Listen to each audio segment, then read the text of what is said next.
Hi, my name is Amy Parra Gonzalez, and this is. Pearce Alonzo, and today we're going to be talking about the chapters of Marjorie and Marcus from the book Homegoing by Yag Yassi. The character of Marjorie. She's one of the main characters of the book. She's the daughter of Ya and Esther. She was born in Ghana, but she moved to Alabama at a young age. Her love interest is Marcus, and she has a deep-seated fear of fire that comes from her grandmother. Marcus helped to relieve this fear in the end of the book. Into Marcus's character, he is the son of Sony and Amani. He studies at Stanford, getting his PhD. He's a graduate student, which involves the importance of his family lineage. He's very curious about it. Marjorie is actually Marcus's love interest in this chapter. He has a fear of water, all developed by his family's past, and Marjorie helps relieve this fear. Now let's talk about the chapter of Marjorie. So the plot of this chapter goes like this. Marjorie visits her grandmother Akua in Ghana, and Marjorie learns some about Afia stone. Akua tells her about where it comes from. It comes from her great great great grandmother, and she tells her about the importance of it and not to throw it away because it's so important to their family heritage. She later returns to the US and she's confused by the fact that so many people define race by mannerisms and culture rather than actual race. For example, people in her school comment about how she isn't Black because she has a British accent. She meets a young man named Graham and they become close friends and start dating.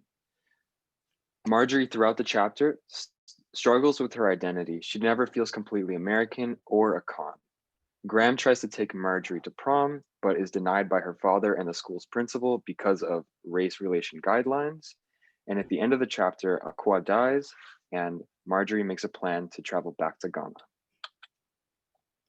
What happens in the chapter of Marcus? So at first we start seeing how Marcus has this fear of water. We see that it is developed by some personal reasons at first. We see that it nauseates him and all of that sort. But then we later see that his father comments on water, so that initiates his fear of water to begin with. He goes to Stanford University getting his PhD in sociology. He is studying the convict leasing system. This leads to his family history involving his great grandfather H. And learning into all of this, he begins to grow more curious about his family's past and develops new concepts. His best friend Deontay and him go to many different parties throughout this chapter. He also soon meets Marjorie, which is his love interest, and is also another graduate student. They both share a similar past in which they travel to Cape Coast Castle. There, they become challenged by both of their fears, hers being fire, and they both help each other relieve him. She later then gives Marcus her stone necklace, which was given to her by her grandmother, in hopes of relieving their family's past into reconciliation and forgiveness. All right, so let's talk about how these chapters relate to the greater storyline of the book. The chapter of Marjorie helps to reconnect the two storylines of the book, the African perspective and the American perspective. It also adds some closure to the story of Afia Stone. So now we know that Marjorie actually knows the importance and the origin of the stone. It also highlights the evolution of the expression of racism in the US throughout the centuries. For example, Marjorie's ancestors were brought to the US as slaves, and Marjorie experiences racism as a set of societal norms of not being able to have financial freedom. The chapter of Marcus is where we see the two families reconnect, that they were once reconnected hundreds of years ago by different nations. In this chapter, we see them overcome the deep seated familial fears.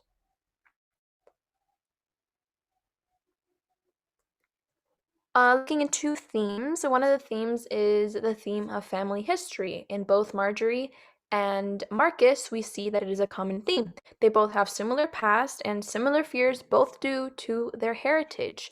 Marcus being water and Marjorie's being fire.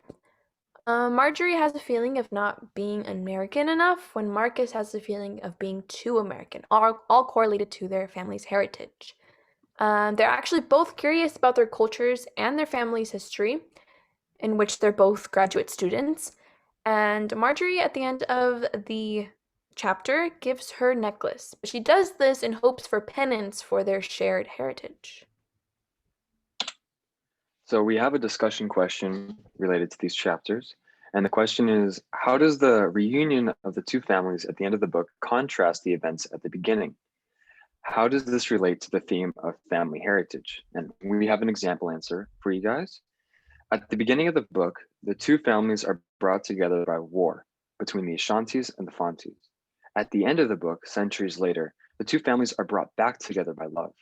This demonstrates family heritage by showing the ways in which culture can be both lost and preserved over many generations. We've reached the end. This is our cited sources. Thank you so much for listening. Thank you, guys.